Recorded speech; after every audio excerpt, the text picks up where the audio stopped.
আসসালামু আলাইকুম।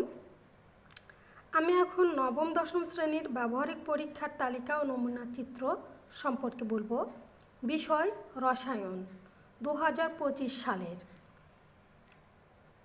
1 নাম্বার, বিভিন্ন তাপমাত্রায় কঠিন ও তরল পদার্থ কণার বাপনহার পরীক্ষা। 2, ঊর্ধ্বপাটন প্রক্রিয়ার মাধ্যমে মিশ্রণ থেকে দুইটি উপাদানকে পৃথকীকরণ।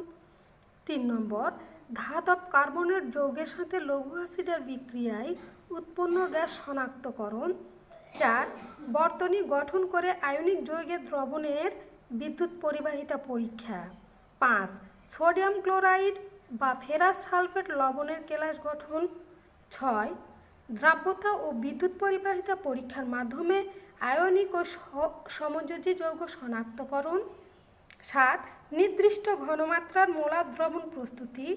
8, তুতের মধ্যে কেলাস পানির উপস্থিতির ও তার পরিমাণ প্রমাণ। 9, কার্বনেট লবণের সাথে পানি ও অ্যাসিড মিশ্রিত করে বিক্রিয়ার হার পরীক্ষা। 10, বিকার, ড্রপার, পিপেট, পরিমাপক সিলিন্ডার, লিটমাস পেপার ব্যবহার করে টাইট্রেশনের মাধ্যমে নির্দিষ্ট আয়তনের অ্যাসিড বা ক্ষার প্রশমনে প্রয়োজনীয় ক্ষার বা অ্যাসিডের আয়তন নির্ণয়। 11, গালভানিক কোষ গঠন করে বিদ্যুৎ উৎপাদন। 12, দুটি জানা লবণের দ্রবণে সোডিয়াম হাইড্রোক্সাইড যোগ করে পরিবর্তন পর্যবেক্ষণ।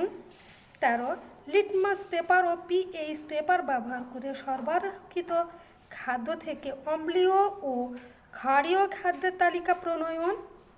14, অ্যামোনিয়াম লবণের সাথে ক্ষারের বিক্রিয়ায় পরিবর্তন পর্যবেক্ষণ। 15, প্রয়োজনীয় উপকরণ ব্যবহার করে সাবান প্রস্তুতি। এগুলো সবগুলো লেখা লাগবে না, এর মধ্য থেকে 10টা যে কোনো এক্সপেরিমেন্ট নিয়ে লিখলেই হবে। আল্লাহ হাফেজ।